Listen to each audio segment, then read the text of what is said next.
asalaamaaleykum mbokk ñi teewlu ci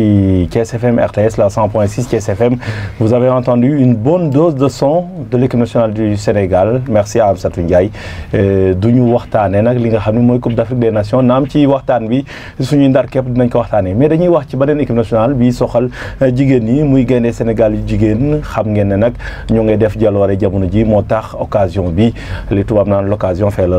larron ñu daal di invité ki nga xam ne moo leen di tàggat di sélectionneur national Mame Moussa Cissé mu fas yéene nekk ganu Thiès non pas ganu Thiès FM Sport seulement mais ganu Thiès parce que sunu naataango Cheikh Raoul bu RFM Sport mu ngi nii toog amit mu ngi nii bu la dépêche waa Thiès 24 ñu ngi fi en attendant yeneen confrères di egsi comme ñoom amuñu heure sportif dañuy xaw a tardé tuuti Amdi Diallo Pocho est à côté Amdi salaamaaleykum. maaleykum salaam Papa Ndaw maa ngi lay nuyu di nuyu mbokki auditeurs yi téeméer tomb juróom-benn. di ko jaajëfal bu baax a baax moom Amdi xam naa ne nii il est en mode CAN mais tey xam nga ni jigéen ñi lañ jox la part belle parce que nag jigéen ñi jar nañoo sargal parce que dañoo tegalee di dem Coupe d'Afrique. waaw Pape et puis di def maanaam li ñu naan monter en puissance parce que aussi les pays boobu ba léegi depuis le temps de Basoiré Diallo ñu koy nuyu au passage mais gis nañ ne aussi avec la relève avec Mame Moussa depuis quand même lool ak ñoom Séni macha allah ak ñoom Mbayang mais ils sont en train de faire un excellent travail un travail extraordinaire comme dirait mon ami Papis Diallo ma koy nuyu au passage. borom Kaffrine ñu ngi koy nuyu bu baax a baax moom Papis Diallo tey nag ñu fas yéene dikk ci li nga xam ne mooy équipe nationale du Sénégal jigéen ñi fan la jógee fan la toll ak fan la bëgg a dem ci loolu duñ ko wax te duñu jël kenn ku nga xam ne bokk na ci ñi gën a xarañ jamono ji ci diwaanu Thiès ci wàllu tàggat yaram muy ci Cheikh Raoul Samba Cheikh ñu ngi lay nuyu. maa ngi lay nuyu Pape Mamadou Ndaw di nuyu waa RTS yëpp di nuyu également mon professeur c'est toujours un honneur de partager un plateau avec lui ndax il nous a beaucoup appris. waaw ci tàggat moom ñun ñuy toog fii yëpp moo ñu tàggat ba ñu xaw a doon ay entraîneurs yu ndaw moom nag jamono ji di def liggéey bu am solo ñu koy dalal Mame Moussa Cissé je le rappelle am na yeneen casquette mais casquette yooyu dañ ko jël daal di koy tënk teg fële jël bi nga xam ne moom mooy bu sélectionneur national moom moo yor gaynde yu jigéen yi yu mag yi muy A bi ñu ngi lay dalal ci Thiès FM ci Thiès 24 la dépêche ak yeneen sites yi nga xam ne dinañ reprendre image yi ñu ngi lay dalal coach. asalaamaaleykum Pape di kontaan di ñëwaat fii parce que fii moom fu ma miin la yàgg naa fii def émission je pense que ni à mes débuts bi may nekk entraîneur même nawetaan jaar naa fi lu bëri donc fii moom du ma fi gan et di kontaan ñëwaat partager plateau bu mel nii ak yéen di leen remercier ci invitation bi parce que liggéey bi ñu yor muy mission de service public dafa am un volet communication boo xam ni daf ci am askan bi moom équipe bi jaar la ko ci état bi jaar la ko ci fédération ñu jox ñu responsabilité day laaj moment ñu communiquer ak nit ñi pour que ñu xam ci lan nañu toll ak fan nañu jëm et donc ñu ngi remercier ci occasion bi nga xam ni may ngeen ñu ko tey jii pour que ñu fësal liggéey bi nga xam ni ñu ngi koy def ak lan moo tax tey jii ñu nekk ci niveau bi donc merci encore à cette invitation et encore merci à l'ADPS pour lii ngeen def ni booloo bi ngeen booloo wane ngeen ko keroog ci sargal bi fekkee naa ko man mi donte defuma fi lu kenn deful boole ngeen ma ci ñi ñu sargal ma leen ci remercier aussi di remercier vraiment la presse thiessoise pour liggéey bi nga xam ni yéen a ngi koy def di kontaan di nekk ak yéen ci terrain bi tout le temps. voilà Cheikh mu ngi noonu ma bàyyi la jox la honneur nga poser ko première question. merci Pape Mamadou Ndaw Mame Moussa Cissé ci parcours am brièvement buñ ci doon jàpp lan la ñu mën a jàpp ci Mame Moussa Cissé une rapide présentation kan mooy Mame Moussa Cissé ci gàttal pour ñu ñuy dégg. waaw Mame Moussa Cissé moom doomu Thiès la bu juddoo fii Thiès màggee Thiès fi laa jàngee maa ngi jàngee école Daniel Brottier après jàng collège Saint-Gabriel def naa une année au lycée Malick Sy foofu la amee bac après ma dem université après je suis revenu ñëwaat fii au SNEPS def formation enseignant de PS après enseigné naa tuuti au lycée de Bambey pendant 5 ans dellu si waat Thiès encore formation pour def instructorat et loolu mooy sama parcours après bokk nag si ñu choisir pour que ñu doon ay directeurs techniques régionaux donc def naa ko Matam def naa ko Thiès depuis 2008 maa doon directeur technique régional Thiès ñu booleel ma si des responsabilités au niveau national avec la sélection nationale depuis 2013 nga xam ne si laa si dugg ak Bassouare Diaby doyen mi ngi koy wax tout à l'heure may kontaan tey di ko nuyu parce que aussi ku ma jàppale la ku ma jàngal lu bëri si liggéey bi ba tey jii mu continuer di si jàpp muy Bassouare Diaby après nekk naa si liggéey si ba 2017 après je suis revenu en 2019 si sélection bi mais depuis 2015 aussi j'étais le chef du service départemental des sports de Thiès donc muy vraiment tuuti jaar-jaar si man mais di kontaan rek di wax tout le temps que ni ma koy waxee saa yu ma demee RTS guddi Thiès parce que ñun vraiment nous sommes au niveau national mais aussi suñu yëg-yëg pour Thiès dafa am loo xam ni c'est un autre niveau et ñu remercier tous les Thiessois yi nga xam ni tout le temps ils sont derrière nous à côté de tous les autres Sénégalais yi nga xam ne ñi ngi jàpp tey jii si liggéey bi nga xam ne ñu ngi koy def au niveau national. voilà donc dégg ngeen kooku moom mooy Mame Moussa Cissé wax na jaar-jaaram mais dañuy jël benn pàcc bu am solo ci jaar-jaar yooyu ak ci li mu doon moom mooy ki jiite équipe nationale lu jigéen ñi bu Sénégal loolu du ndaw il faut nga am xarañteef waaye tamit foog am foo bëgg a yóbbu équipe bi ci yóbbu boobu on a vu que en 2019 Sénégal 119e la nekkoon classement mondial après mu ñëw 186e ren jii mu ngi 83e sur l'année ban bilan nga ñu mën a tiireel naam dinañ ñëwaat ci match yi nga xam ne ñoo fi jot a jàll lan la indi lan ngeen ci xaar mais ci bilan durant l'année 2023 lan la ñu mën a tirer comme bilan ci équipe nationale Sénégal a jigéen ñi. waaw donc ñun bi nga xam ni vraiment maa ngi jëlee équipe bi en 2019 li nga xam ni moom lañ ma santoon mooy ñu indi une équipe compétitive boo xam ni dina dellu en Afrique parce que réeréwu leen mbir ni depuis 2012 le Sénégal amoon benn participation ci Coupe d'Afrique. La seule c'était en 2012 donc ñu gëjoon fa dem donc il était important ñu reconstruire une équipe et mu laajoon nag ay sacrifices donc ñu jëlaat équipe bi rajeunir indi ay xale yoo xam ni pour la plupart ñoom ñëpp ci championnat Sénégal bi nañu nekkoon ñu tàmbalee liggéey bi pour que ñoom ñu commencé am xar kanam ci biir Afrique léegi jéego bi njëkk bi am moom mooy trophée bi nga xam ni gagné nañ ko tournoi IFOA mu premier trophée bu football féminin Sénégal en 2020 loolu nag wan nit ñi ni effectivement am nañu potentiel parce que sooy nekkee di reconstruire même pas une année dans la sous-région nga mun fi gagner un trophée surtout que dañu gagné woon équipe bu mag muy Mali bi demoon Coupe d'Afrique nañu dóor ci finale 3-0 donc mu wane ni ñun kat am nañu potentiel xëy na bu ñu liggéeyee ci loolu dinañu mën a permettre ñu am beneen loolu donc ñu toftal ci loolu liggéey pour am objectif pour yóbbuwaat équipe bi Coupe d'Afrique en 2022 et donc mu doon lu metti ñu amaat encore Mali ci suñu yoon mu doon vraiment qualification yu metti mais yàlla def dimbali ñu ak liggéey bi nga xam ni def nañ ko ñu qualifié ci donc mu doon lu am solo ñu dem Coupe d'Afrique ba bon donte nit ñi xaaruñu woon ci niveau boobu mais déjà fan ñu gagné suñu premier match en Coupe d'Afrique gagné deuxième match bi daal di qualifié après jouer un match équilibré contre le Maroc donte jour boobu suñu ñaari titulaire rek ñoo joué doonoo tout def turnover mais Maroc 1-0 la ñu dóor dominé wuñu ñu dem ba quart de finale ñu rencontré fa équipe bu mel ni Zambie match boobu je pense que ñëpp seetaan nañ ko tey mën nañu am ay regrets parce que match boobu c'est un match boo xam ne dañ ko maîtriser de bout en bout njëkk dugal ba 70e minute ñu ñoo jël et sur une erreur individuelle si la Zambie égalisé ñu dem prolongation ñu perdre match bi au tir au but match boobu bu ñu ko gagné woon dañ doon dem directement Coupe du Monde donc mu doon loo xam ni bon xëy na peut-être déception la mais aussi njàngat min ci jàngat ci ginnaaw permettre nañu ñu xam fan nañu toll ak fan nañu bëgg dem parce que des fois ci biir défaite yi ci ngay jàng lu bëri après loolu moo ñu yóbbu bi ñu jouaatee contre Tunisie ñu dem ci barrage yi donc pour année 2023 bi première chose bi moo doon dem nañu tournoi IFOA pour la deuxième fois pour dem défendre suñu titre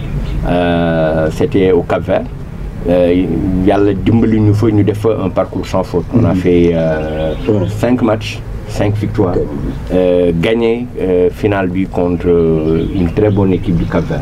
Donc mu wane ni dans la sous-région ñu ngi monté en puissance. On a marqué je pense 17 buts ci tournoi boobu ñaar nañu encaissé gis une solidité équipe bi et dans la foulée ñu dem jouer di barrage yi contre Haïti. Foofu nag il y a eu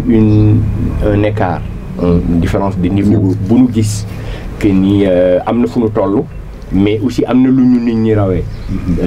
su may fàttaliku ci match boobu jàng nañ ci lu bëri parce que c'est la première fois équipe bi jël autant de buts ci benn match on a encaissé 4 buts ci benn match et ñu gis ni que am na ay aspects yoo xam ni ci entraînement ñun yeggaguñ fa woon suñu joueurs yi yegguñu woon ci niveau boobu. dafa amoon lu des. lu des. Au niveau, comme tu dis, au niveau, oui. C'est le haut niveau, hein, mais aussi dans la gestion des émotions. Si match boobu 4 buts nañu jël mais 4 buts yëpp ñu ngi ko jël ci 20 minutes diggante 20 minutes entre la 44e minute si nañu jël premier but parce qu'on a fait match égal jusqu'à la 44e. si nañu jël premier but bi si loo xam ni adversaire bi dafa déconcentré suñuy joueurs donc ñu gis ni. Problème de concentration suñu problème la woon parce que tey je dis encore que ni match contre Zambie boobu but boobu ñuy encaissé problème de concentration la donc même su fekkee ni sur le plan technique sur le plan tactique sur le plan physique équipe bi taxaw na si wàllu mental dans la gestion des émotions amoon nañu ay difficultés te loolu match yooyu moo ñu permettre ñu gis ko et c'était important après si fule bi ñu ñibbisee dañu def xayma ñu toog j'ai parlé au président le président de la fédération ak commission football féminin bi ak directeur technique bi ñu ne leen ñun kat lii ni ñu gis moo ñu manqué tey jii nii il faut que xale yi di jouer match yu bëri pour jàng au niveau parce que au niveau c'est la compétition mooy permettre nga jàng ko donc date FIFA yëpp nañu fexe ñu jouer ay match et puis surtout ñu jouer ay équipe du top 5 ou 6. dinañ ci ñëwaat ci li nga xam ne moom mooy évaluation bi. ban stratégie ngeen teg pour yeneen échéances yi ngeen am ay ndam. parce que ci match yu metti ngeen mujjee dinañ ci ñëwaat léegi mais damay bëgg rek ñu taxaat tuuti ci parce que foog nit ñi xam Cheikh ak Amdy football féminin bi fan la jógee mais entre-temps fan la yegg et je rappelle que Sénégal mu ngi njëkk a dem Coupe d'Afrique des Nations en 91. ñu éliminé premier tour en 2012 ñu éliminé premier tour yéen ngeen dellu fa def jaloore mais entre temps coupe IFOA yi peut-être dafa permettre ce groupe màgg mais sama question bi may poser et d'ailleurs après je vais donner à Amdy à Cheikh moom mooy da nga fi fekk benn groupe bu nga xam ne mën nañ jàpp ne dañoo entre guillemets màgget xam nga sport moom Sénégal dañoo gaaw a wax màgget mais en tout cas groupe bu nekk ci déclin nga def la gestion yaag sa staff pare jëlaat beneen groupe bu nga xam ne ay xale lañ daal leen greffé ci groupe boobu nan nga def ba mayonnaise boobu jël forme ba ngeen mën a liggéey ci dans la durée. waaw déjà football féminin dafa xawoon particulier parce que xale yi souvent entraînement bi nga xam ne war nañ ko amuñu ko donc il fallait ñu regrouper lu bëri am temps bu bëri et loolu aussi tey il faut que ñu féliciter fédération sénégalaise de football parce que topp nañ si loolu man demande bi ma defoon président Augustin mooy xale yi am nañu potentiel mais il faut que ñu am temps bu yàgg pour entraîner et quelque part Covid bi daf ñu dimbali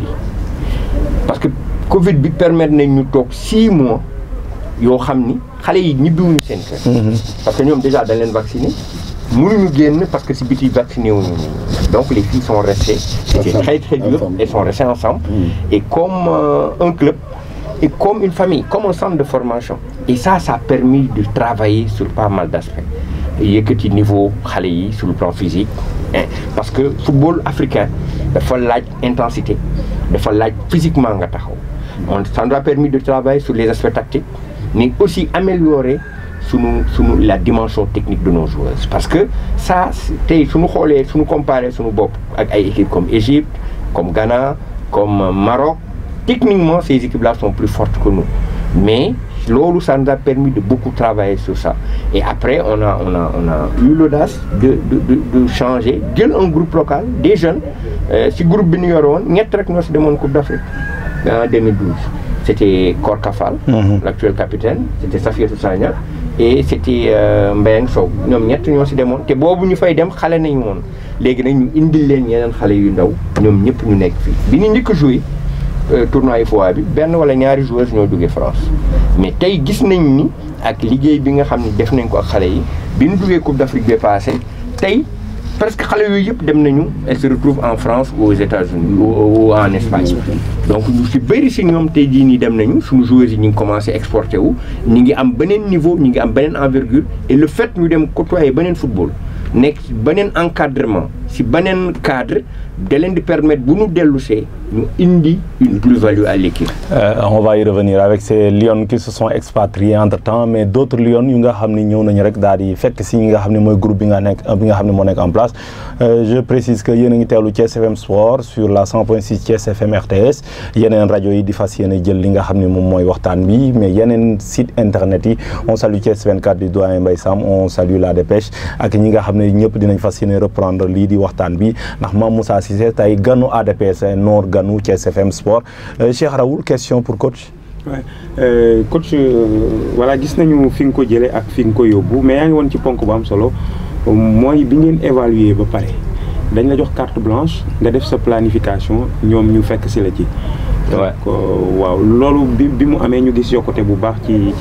équipe bi mais gis nañ également coach ni wax nga ko équipe maghrébine yi ñoo ñu gën a baax peut-être sur le plan technique mais profité nga ci période boobu nga nekk xale yi travail lu baax sur le plan physique ak yooyu. niveau physique boobu ñu gis ko ñun ñuy ñëw stade Lat Dior xale yi di ko wane saa su ne bëgguma tëb foofu jiitul ci mbir yi mais ñaareelu kat nga tegale ko di dem. Est-ce que loolu day wane rek ni niveau d'exigence léegi bi nga am yow ba pare moom nga jox xale yu jigéen yi ba léegi mën nañoo xalaat ni quart de finale bi ñu yemoon bi weesu normalement mébét yi mooy cette fois ci dugg ci carré d'as bi. waaw déjà balaa ñuy wax affaire objectif l'objectif pour nous c'était ñu delluwaat kan parce que boo buggee jàng boo buggee progresser dans le haut niveau il faut être dans les compétitions et régulier donc régularité bi nañ doon wut te jóge toog nañu 10 ans demuñu. Il fallait pas que ñu nekkaat travers yooyu il fallait pas que ñu toogaat encore 10 ans duñ dem Coupe d'Afrique parce que loolu dafay casser toute cette génération là et dañuy reconstruire là donc pour être dans la continuité il fallait que ñu def tout pour qualifier waat CAN bi et donc mu doon objectif pour ñun mais objectif surtout pour la fédération parce qu'aujourd'hui on sait que ni au niveau intensité bi si nekk da nga koy tàmm il faut jouer régulièrement et moo tax ma ne woon sànq bi ñu defee xayma ponk yi nga xam ne waxoon nañ ko benn bi ci am solo mooy il fallait que ñu jouer constamment sur les dates FIFA et amul benn date FIFA boo xam ni tëb nañ ko bi si njëkk moom mooy dem nañu jouer di contre Ghana nga xam ne mi ngi si top 4 bi donte am nañ fa ñaari défaite si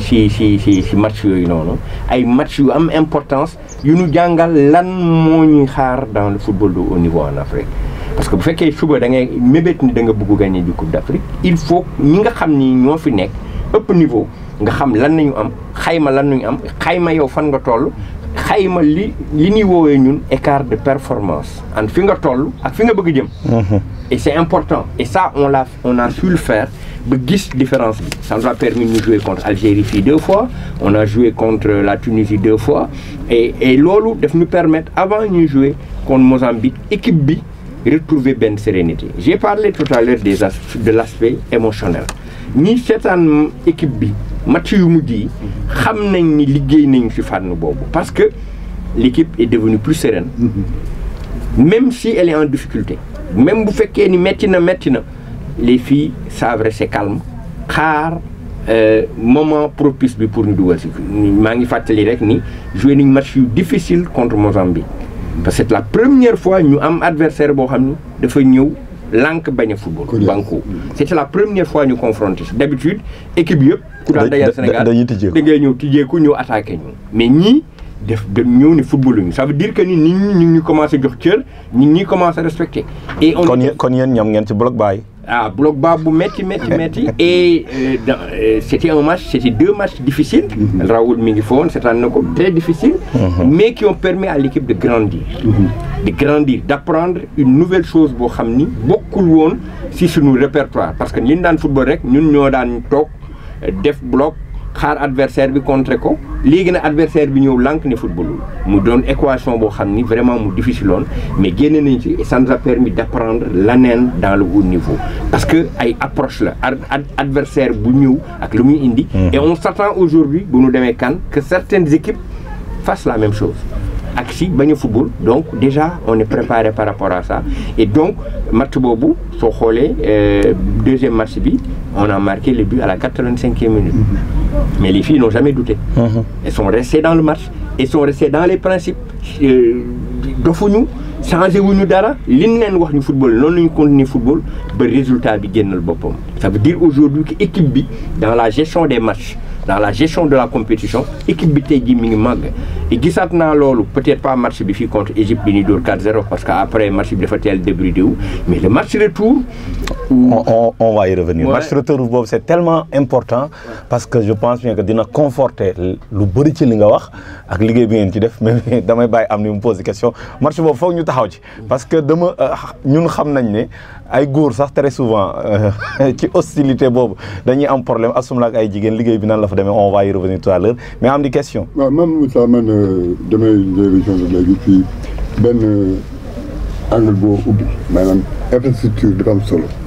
mais depuis l'événement de Guéréo Jules François Bocandé on a vu que nos équipes nationales ils ont beaucoup plus de temps de se regrouper de se voir d'être ensemble et ça permet de travailler comme tu as dit parce que vous avez travaillé parce que je vais tout juste me présenter sur le cas de l'émotion de gérer les émotions là ak match contre Mozambique comme mesure la je crois que da nga ko def passion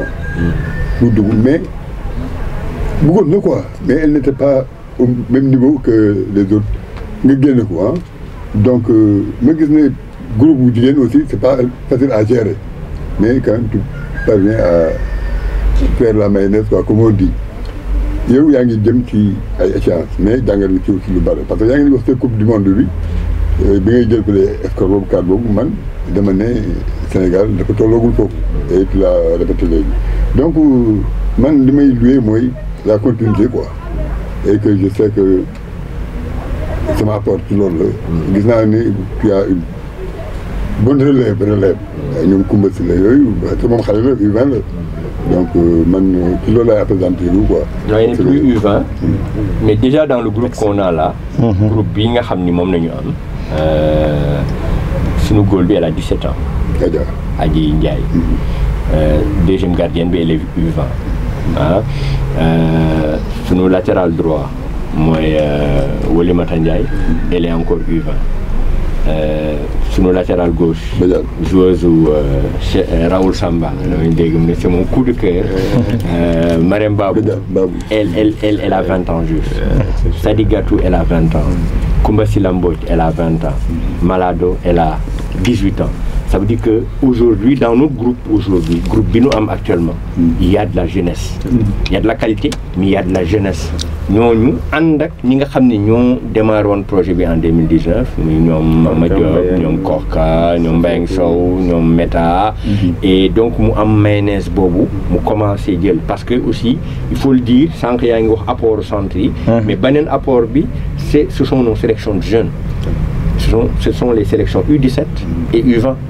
et aujourd'hui moi dama gëm ni jaruñuy wuti yenn yi am na fi su fi amee am na benn moment dem naa ba mu am 10 ou 12 joueuses qui étaient des U20 dans le groupe. Ça veut dire que j'ai pas eu peur de ça parce que autant il faut avoir une équipe compétitive mini, mais il faut avoir aussi une équipe compétitive dans le futur. Et combien de Koumba Silla a joué une Coupe d'Afrique, peut-être qu'elle va rejouer une nouvelle Coupe d'Afrique. Marème Babou, elle va le faire. Comment elle s'appelle Malado, elle va le faire. Mais elles n'ont que 20 ans. Ça va être leur deuxième CAN. Ça veut dire que si on continue avec ce groupe-là, nous jouons à 3 CAN, 4 CAN, à un moment les choses vont arriver d'elles-mêmes parce que dañuy jàng lan mooy lu haut niveau lan mooy loolu et c'est en étant constant dans la compétition qu'elles vont avoir les repères pour leur permettre de s'implanter durablement en Afrique. Voilà, vous avez compris, c'est le sélectionneur national. On parle de foot féminin aujourd'hui, la part belle aux dames. Moo tax gis nga sunu cadre bi sax benn ci ñiy cadré jigéen la waaye moom du football de amoon nañ match fan yi mais dégg naa sax football dafa 100 mètres daw et pourtant sportif bu mag la de waaw vous suivez la 100.6 Thiès FM RTS je l'ai dit tout à l'heure Dépêche ak Thiès 24 ñu leen di sant di leen gërëm ci teewaay bi ak ñi nga xam ne dinañu reprendre li nga xam ne mooy image yi parce que presse Thiès moom moo am gan tey ne non Thiès FM Sport voilà Neskis on revient daal di yeggale waxtaan bi Amsatou Ndiaye doxalal.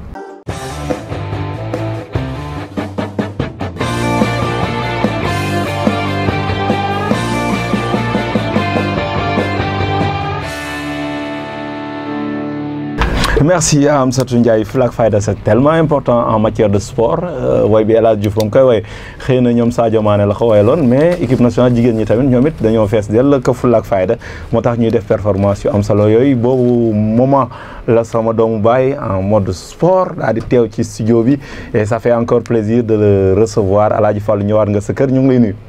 waaw Pape Mamadou maa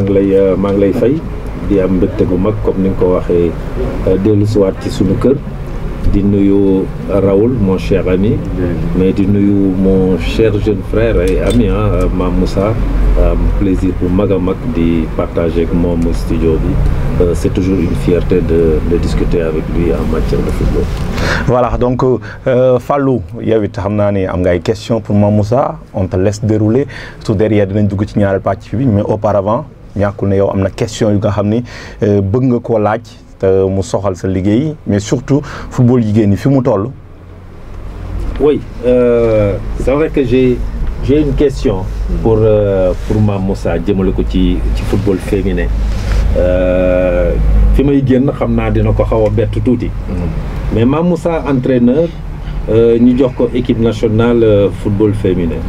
te amul woon habitude entraîner ay filles. Adaptation bi j'imagine que dans un premier temps ça peut être difficile mais est-ce que ce métier d'enseignant d'éducation physique ne vous a pas aidé?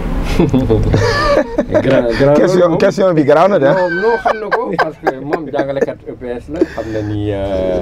loolu ça nous a beaucoup aidé. Parce que li ñuy liggéey en tant qu'enseignant d'EPS c'est une mixité et on est formé, on est préparé à ça. Et puis beneen bi je suis moniteur de collectivité éducative.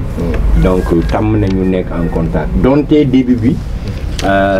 jafe woon na trop parce que c'est un milieu à part boo xam ni vraiment mais soo xamee soo jàngatee psychologie xale yi di nga xam ni am na moment boo xam ni dina neex a gérer parce que jigéen confiance rek la soxla ak sentir de la justice. Injustice moom mënuñu ci def xam ne je parle jigéen dans sens large dans un sens large et foofu aussi dafay feeñ léegi man en fait chance bi ma am j'étais après avoir été l'adjoint de Diaby j'ai fait 2 ans dans la sélection jusqu'en 2017 après ma génn 2 ans je suis revenu et diggante bi j'ai fait le diagnostic de mon comportement ak équipe bi parce que moment bu njëkk bi j'ai voulu gérer les filles comme je gérais les hommes. Parce que man góor ñi laa njëkk entraîné ak ay équipe mais amoon na tout le temps une autre dimension boo xam ni daf ma doon rëcc bi ma ñëwaatee on a apporté autre chose parce que aussi avec nos formations en tant qu'instructeur et tout daf ñu indi leneen si wàllu formateur nan ban approche nga war a am et li nga xam ni jàngat naa ko mooy milieu boo mën a nekk nit ñi boo créewul une confiance diggante ak ñoom mënuloo leen apporter rien du tout et donc il fallait travailler sur ce qu'on appelle un environnement positif faire en sorte que nit ki ñeme la pas la police ñeme la c'est-à-dire mu am autorité mais une autorité régulée ku si ne xam sa place ku si ne nga jox ko responsabilité te il y a des choses yoo xam ni benn moment dama doon nangu téléphone xale yi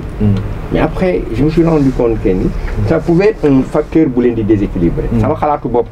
waxuma ñi koy def baaxul mais je dis à ce niveau là il fallait les responsabiliser ñu xam ni récupération bi nañ di laaj pour ñoom la parce que suba si elles ne sont pas performantes elles ne vont plus faire partie de l'équipe donc on les met parce que quand elles vont être professionnelles dem en Europe ñoom ak seen appartement ñoom kese la kenn du leen gérer donc et ñu ngi koy commencer dund aujourd'hui di xam ni li ñu leen doon wax loolu c'est important. Donc l'environnement positif là nous a permis de bien travailler. Et beneen bi aussi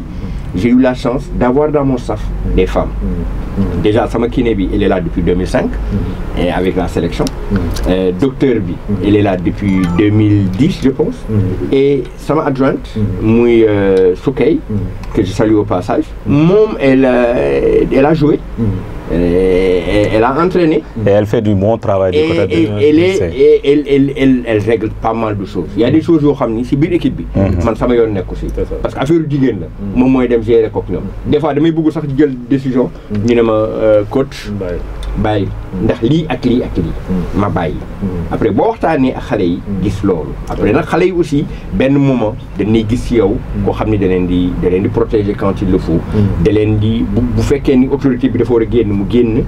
tu deviens un père pour ñoom. tu deviens un modèle. et après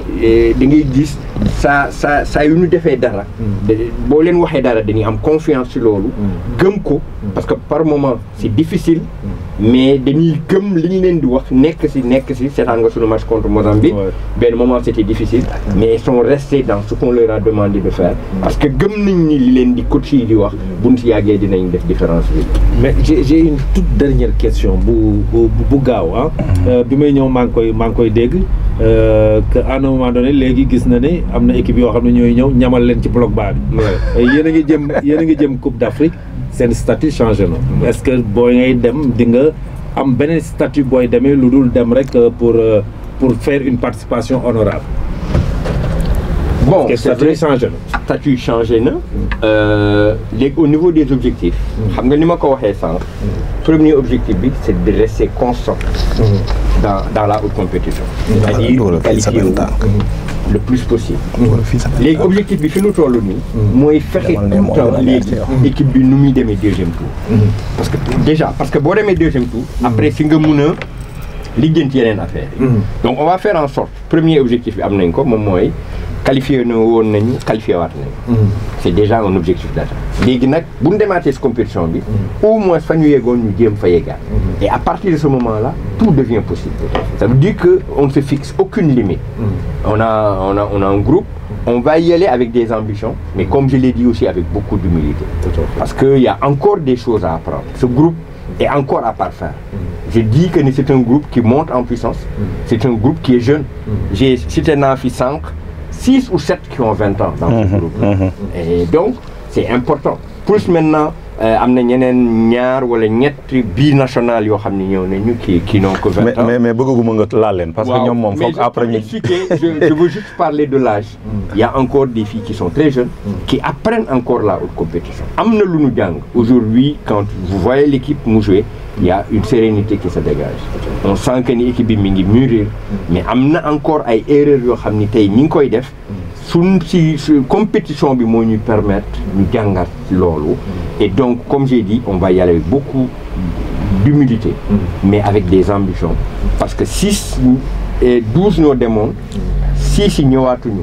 donc am na pays yu bees yu ñëw. ñooñu aussi il faudrait que ñu accepter leen ni liggéey nañu ba yegg si fii. les respecter pour pouvoir les passer. et donc amal lu ñuy ragal. mais aussi dañ ciy dem avec prudence et avec stratégie. voilà donc Amsatou Ndiaye xam naa da nga may ñaanal waa dina ñu nekk ci ginnaaw baie vitrée bi rek ñu may benn 30 secondes ba 1 minute chatra xam nga footballu jigéen mënuñu ko wax te yor reporter bu active ah donc foog ñu daal di koy bàyyi moom it mu sànni xalaatam ci waxtaan bi chatra ñu ngi lay nuyu yaa ngi de l'autre côté mais ñu ngi lay nuyu.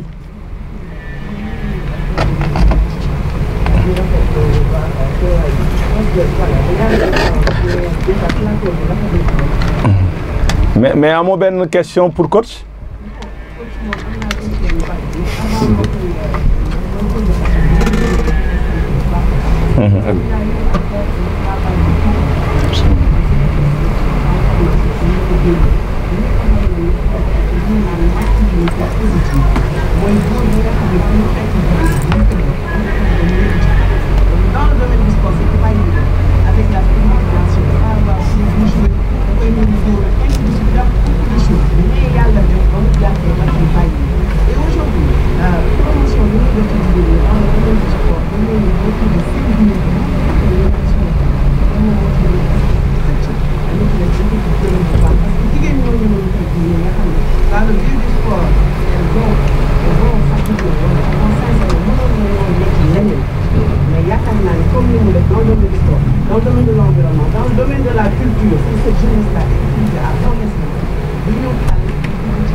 maa ngi ko wuti ndam li fépp lañ ko soxla voilà Chatra merci beaucoup je pense bien que c'est clair pour coach dégg na ko et il apprécie d'ailleurs maa ngi koy gis rek mu nga yëngal bopp bi bu baax a baax. Rapidement on va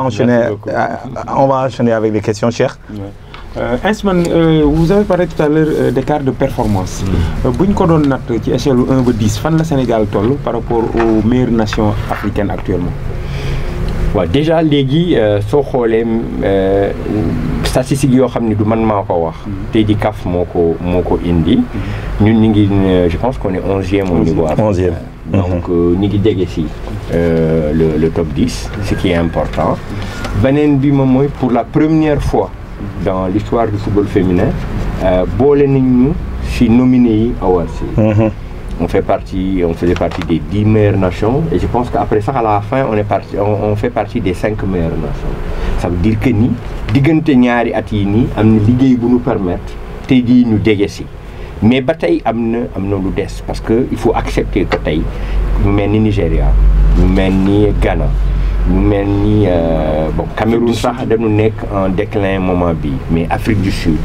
ñooñu ce sont des pays yoo xam ni dañu njëkk a jug et vraiment aussi liggéey nañu bu baax ci niveau boobu noonu et donc suñu objectif mooy ñu jege leen ku mel ni Maroc tey jii nii ils ont beaucoup investi au même moment où on a travaillé ñu investir lu bëri lu leen permettre ñu dem coupe du monde donc tey jii nii ñi ngi ci yoon bi et je pense que ni on est dans la bonne dynamique bi moom mooy ñi ngi entraîner on a des joueuses qui sont dans les U20 qui travaillent aussi suñu U20 yi ñu ngi def ay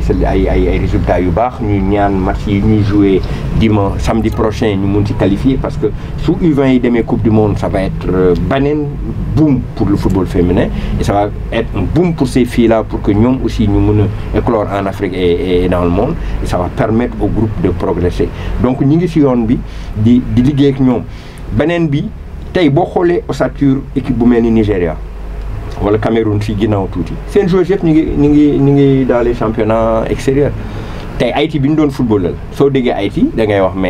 mais seen joueurs yëpp ñu ngi dans les championnats de France ñoom Dumernet mi ngi Lyon ñeneen ak ñeneen donc aujourd'hui nos joueurs commencent à partir en Europe tey regroupement bii ñu mujjee jouer bi ñu jouer contre Égypte fu ñu daan am benn wala ñaari joueurs yu ñëw am nañu 13 yu ñëw yu jógee France. Ça veut dire que la tendance bi mi ngi changé aujourd'hui. Déjà, nos filles deviennent des professionnels. Et on en a qui sont partis en Espagne, très tôt. On en a qui sont partis aux États-Unis. Donc, c'est fini ñu jóge booleeg li Pape bañ ma tudd ko envoyé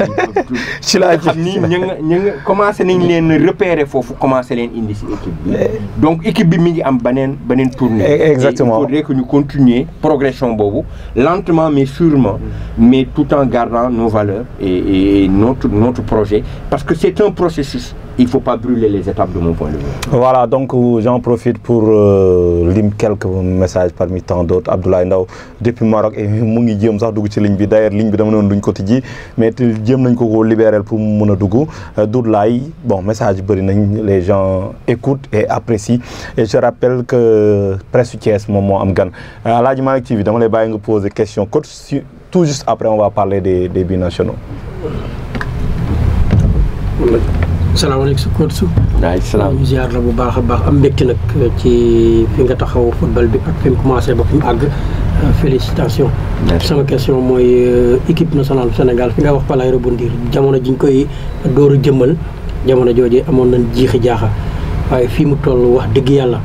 football bi am na fu mu jógee am na fu mu jëm ndax yaa ngi xalaat équipe nationale Sénégal dem ba andil nu coupe d'Afrique ba ci coupe du monde xeebuñu loolee fu ngeen ci doon. waaw mooy processus bi ma doon wax rek xam nga tey ñi nga xam ni ñoom Fallou ñi nga xam ni ñi ngi xayma tey football bi gis nañ ni équipe nationale A bu góor ñi sax yeewul rek yegg niveau bi mu yegg c'est à force muy jouer ay compétition la base de cette équipe là c'est l'équipe de 2012 ñeen ñëpp xam nañ ko am nañu si des tey tey Cheikh Kouyaté il va faire sa 6e CAN wala 5e Ghana et donc amatuñ dara lu ñuy jàng dans la compétition et sans maa ngi koy wax les jeunes filles qu'on a là qui ont 20 ans qui vont faire leur deuxième CAN. Si on se qualifie régulièrement, et dans apparemment téléphone, espérons que mu doon Ablaye Ndaw parce que moo tax ma tëjji ko. Voilà, c'est bon. Ñu bàyyi ko ak coach rapidement. Aleykoum salaam Ablaye. Amin, merci. Merci Ablaye. Amin, merci.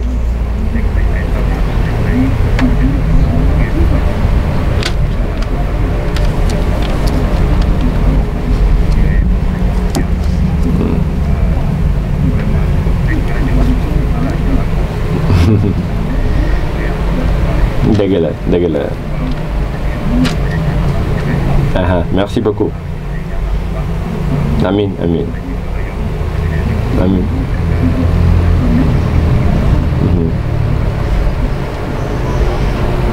J'en suis persuadé Ablaye, j'en suis persuadé. Merci beaucoup. Merci et yow aussi la ngay def foofu ci Maroc yàlla na la ci Yàlla jàppale bu baax. Amul looy def te envoyé un message ne ma maa ngi ci lii. Merci beaucoup à toi, merci. Voilà Amsatou, merci beaucoup yow tamit mi nga xam ne yaay téye technique bi foofu benn boobu rek lañ bàyyoon mu dem parce que ñi wax bëgg nañu dugg bëri nañ mais suñ duggee dama yaakaar ne une heure bi sax dootul mujj doy. On a compris que les Thiessois suivent et c'est important parce que c'est un de leurs qui est en train de faire un excellent travail. Donc lu ñu war a magnifier la lu ñu war a fësal la di jaajëfal aussi tous nos confrères de l'association départementale de la presse sportive. ma bàyyi la ak Alaaji Malick ak objectif yi mais enchaîner ak tey intégration ñi nga xam ni ñooy binational yi te nga waxoon ci lu leer mel ne li nga waxoon moom nga dëggal mooy que li fi ne ci laay sukkandiku su ma gisee leneen lu baax ci biti ñëw dolli. dëgg la donc li mu doon wax sànq par rapport ak objectif yi je pense que ni aujourd'hui ñu ngi ci processus boobu moi je pense que ni aujourd'hui il faut que ñu continuer liggéey pour man kan ba leen ñu demoon c'était pour aller apprendre sérieusement man loolu la mais yàlla def ñu def résultat yoo xam ni ñu ci bëri xalaatuñu et donc xëy na jox na yëkkati na sax équipe bi benn niveau teg ko pression aussi mais ma bëgguñu xam ni c'est encore un processus et ñu ngi liggéey ci loolu tey jii ni kan bi du ñëw si on parvient à faire le même résultat à dépasser peut-être l'écart ce serait bien et même pourquoi pas le trophée parce que moi je suis un entraîneur très très ambitieux mais je reste réaliste aussi waaw il faudrait que ñu xam il faut pas que ñu teg équipe bi loo xam ni peut-être loolu attanugu ko mais on va y aller avec amuñu dara foo xam ni fan nañu wax ni fan nañu bëgg yem lu dul bëgg nañu passé fa ñu tolloo fa ñu yemoon wala ñu dépassé ko loolu mu doon lu leer léegi nag à force de travailler avec cette équipe-là, avec les jeunes qui vont venir des U17, qui vont venir des U20, et même actuellement il y a une sélection U15 féminine, mais filer quelques années, équipe bi dina tollu ci niveau boobu. booleeg nag ni ma la ko waxee woon xale yi nga xam ni répertorié nañ leen ñu nekk aux États-Unis wala en France wala dans les autres championnats à un certain moment dañu xawoon am réticence tuuti mais de plus en plus ñoom ñooy sax feeñal seen bopp fësal seen envie ñëw football ak équipe nationale bi donc ma ne woon nag c'est pas parce que da nga judd foofu France rek wala da ngay ñëw déjà am nañu ay acquis am nañu des certitudes par rapport à nos joueuses qui sont là léegi nag képp kuy ñëw da ngay indi li nga xam ni moom laa tuddee woon plus-value c'est-à-dire boo mënul indi dolli lu ëpp li nga xam ni moom la fi ñuy nekk bon jarul ngay ñëw donc tey mu mel ni ku mel ni Noélie Mendy muy joué Guingamp première division Arkema elle a 19 ans elle joue à ce niveau-là elle a du potentiel vraiment ku mel ni Ndeye Mbathio elle joue dans un club de Ligue 2 elle a 20 ans elle est titulaire ñooñu Amy Diop qui a joué en équipe de France en U19 dem bu football équipe France ah di doon sénégalaise on s'est battu pour que mu mun a ñëw y en a beaucoup Marie Diop qui était là am na ay gardiennes am na ñeneen sax ñu ci nekk mais bëgguñu woon rek yow rek bouleverser lépp ñun ñëpp ñu ngi leen di suivre ci seen championnat ñoom ñëpp ñu ngi seet nan nañu mën a ñëwee jàppale équipe bi booleeg ñi nga xam ne nag fii nañu juddoo màggee fi joué ak équipe bi ba yàlla def tey ñoom ñu dem Europe loolu moom mooy ossature équipe bi ñu ngi tàmbali defar beneen mayonnaise et je pense que ni bu mayonnaise bi jàppee ñu ko bëggee fii léegi 6 mois yi ñu jëm mën nañu am une équipe compétitive bu ñu defal de bonnes choses à la CAN. La CAN va se dérouler déroulé du côté du Maroc, c'est en 2024, fii ak ay weer Cheikh, quasiment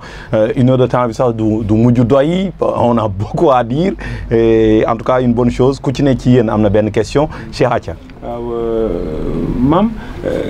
ndaw wax na ko ñoo ngi dëgmal CAN bi ndax def nga plan programme soumettre ko les fédéraux pour naka nga bëgg équipe bi waajale ko CAN bi ndax au moins ñu eggaat fa ñu eggoon. xam nga waajal bi moom ba ñu joué suñu match retour contre Égypte la commencé la tàmbali si man amul jour boo xam ni du ma xool match yu équipe yi nga xam ni mën nañ doon suñuy adversaire tous les jours donc travail de vidéo travail aussi de prospection pour xool yenn joueuses nañu mën a am pour accompagner suñu groupe et suñu joueuses yi fan nañu toll aussi donc boobu beneen liggéey la parce que il faut faire un choix à un moment et il faut que nga jël les meilleurs moments boobu noonu donc liggéey bi moom tàmbali na si wàllu technique bi liggéey nañ ci aussi avec la fédération ak Mayacine ñu ngi préparé déjà ay matchs amicaux si date FIFA bi entre le 17 le 18 et le 28 février il y a une date FIFA et il y a des pays même qui nous ont contactés pour que ñu jouer léegi nag xamaguñu kan ñi ngi xool kan nañ ñu jël ak fan nañ koy jouer mais am na yaqin ni incha allah date yooyu dinañ ko jouer yeneen date yi c'est des dates FIFA au mois d'avril et avant ñuy dem aussi comme ni ñu ko defee woon bëgg nañ def benn camp d'entraînement boo xam ni parce que suñu xale yi nekk France seen championnat mi ngi jeex le 26 mai donc balaa ñu dem CAN bi dinañu am quelques jours yoo xam ni dinañ mën a dajaloo pour mën a liggéeyaat pour loolu. sama technicien mu ngi may signaler temps naa ma temps additionnel time mais Fallou rapidement balaa moo ñëw juste une question bon on va essayer fi mu nekk fast track lañ ko def contre Sénégal-Égypte ca Égypte lan moo nekk déclic gu match boobu sur le plan psychologique. Déjà on a beaucoup li may wax on a préparé le match retour avant de préparer le match c'est très très important parce que xamoon nañ ni luy xew foofu lay xewee tey mën nga gagner fii 5 ba pare mu dem changer foofu mën nga gagner fii 1 dem gagner ji foofu donc il fallait bien préparer ce match là et déjà sur logistique bi li nga xam ni moom la fédération réussir moom mooy ñun ñoo fa njëkk égyptienne yi ñoo footballandoo fii ñun ñoo leen jiitu seen dëkk ça veut dire que ni ça a été préparé bien avant et ça c'est très très important à dire et toutes les conditions étaient là-bas bi ñu demee xamoon nañ ni dinañ am ay tracasseries déjà à l'aéroport amul kenn ku ñu jël si mais notre ambassade était là et a pris toutes les dispositions pour que mu bañ a am benn xët-xët parce que détails yu ndaw yooyu sax day déstabiliser équipe et on est allé tôt pour avoir un jour de récupération pour avoir détails yooyu yëpp ñu mun ko régler et ça nous a permis vraiment tey jii fédération li nga xam ni gagné na ko avec ces années-là c'est la gestion de la haute compétition et ça c'est très très important parce que détail bu ndaw foofu mun na la loolu léegi nag li ci des moo doon terrain bi xale yi xam ni nag fulla la que et li ñu su neex on n'est pas allé pour défendre on a joué un bloc haut comme on l'a fait ici on a eu des occasions on aurait pu gagner ce match-là parce que aussi léegi li nga xam ni am nañ ko mooy xam nañu suñuy force équipe ak ses faiblesses xam nañu notre manière de jouer si on nous attend pour que ñu def di tiki-taka on n'a pas ces qualités-là mais on a d'autres qualités yoo xam ni suñ si appuyer ça peut nous permettre de faire de bons résultats la gestion des temps forts et des temps faibles elle est importante Fallou rapidement balaa sama technicien di ma non man du ma ci yàgg parce que c'est tellement clair tellement bien dit ci biir national yi laa bëggoon a insister wax na ko c'est clair mais damay ragal rek te loolu dama koy wax mooy ni mu démarré nañu continuer noonu léegi yow yaa yore ay joueurs yoo xam dañuy expatrier te wax nga ne ñi ngay jëli ci biir national yi bu ñu mënul indi plus que ñu fi nekk doo leen jëli ça doit être aussi à mon avis la même chose ñi expatrier bu fekkee ne mënuñoo indi plus que local yi fi nekk ñi aussi c'est pas la peine ñuy def. Mais absolument la base elle est locale. Fallou, ma base elle a toujours été locale. Pendant 3 ans, 4 ans, je n'ai travaillé qu'avec des locales. Je les connais. Je connais ces filles-là. Je les connais au niveau des U20. wax naa ko sànq dama dem puiser ji ci U20 yi. ba dem puiser ji ci U17 yi. Adji elle a 17 ans. Adji Ndiaye elle est là dans le championnat. On a des gardiennes ailleurs. Mais moom mooy titulaire équipe bi. Et elle a 17 ans. tey jii nii Woli Mata Ndiaye elle est dans le championnat ici. Elle est titulaire à son poste alors que ay professionnels du ñëw toog ci banc de touche bi non ñi nu mun a apporter dara ñooñu la donc vraiment ñi ngi ciy liggéey et vraiment li nga wax ni c'est très très important on va prendre les meilleurs fu nu nekk si àddina bi si c'est au Sénégal on les prendra fu dee faneen ñu dem jëli leen pour avoir une équipe la plus compétitive possible. Amdi rapidement am satu tijjil ma Amdi foofu Amdi acca looy tàggoo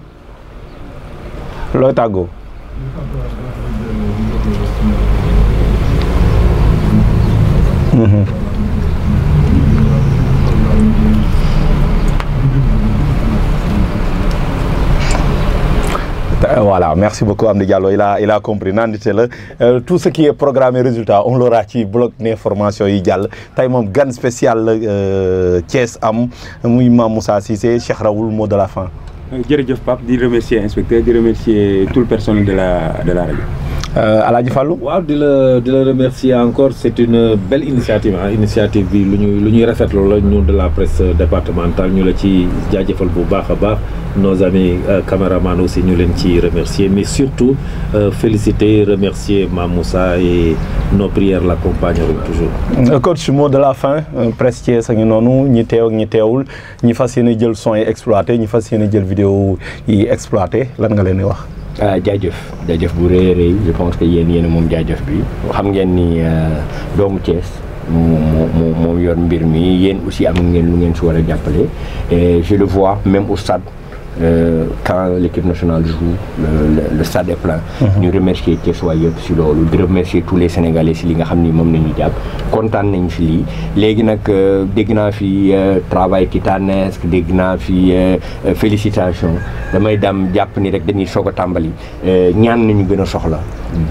ngeen jàppale ñu parce que fa ñu jëm je pense que ni ambition yi ñu am si football bi moo ëpp li nga xam ni def nañ ko pour l'instant et inch'Allah bu si ñëpp jàppee et on y arrivera inch'Allah. Merci encore pour cette initiative et merci à la presse du département. Voilà, di jaajëfal bu baax a baax Amsatou Ndiaye bi nga xam ni mu ngi ci technique bi mën ngaa dem Amsatou Ndiaye Ndakaaru ñun on va terminer fii comme niñ ko bëggee voilà merci beaucoup di jaajëfal ñëpp ñi nga xam ne ñu ngi teewlu émission bi ñëpp ñi nga xam ne ñu ngi ko doon suivre à travers ñi nga xam ne mooy Dépêche Thiès 24 ak ñeneen ñi nga xam ne Précis et autres dinañ ko jëfandikoo di jaajëfal Cheikh Raoul mi fi teewal RFM Aladji Malick TV ko jaajëfal bu baax a baax mais di remercier surtout l'entraîneur national Mame Moussa Cissé moom mi nga xam ni moo nekkoon ganu presse Thiès tey di ko jaajëfal bu baax a baax nos encouragements dinañ la gunge mais la presse thiessoise dina continuer di la gunge ci beneen open presse bii di ñëw incha allah open presse 100% lay doon Thiessois yëpp ñëw jàkkaarloog Mame Moussa Cissé poser ay questions muy tontu loolu lépp yaakaar naa ne ADPS dina ci def kéemtalaay kattanam merci coach et di leen jaajëfal bu baax a baax. Merci beaucoup.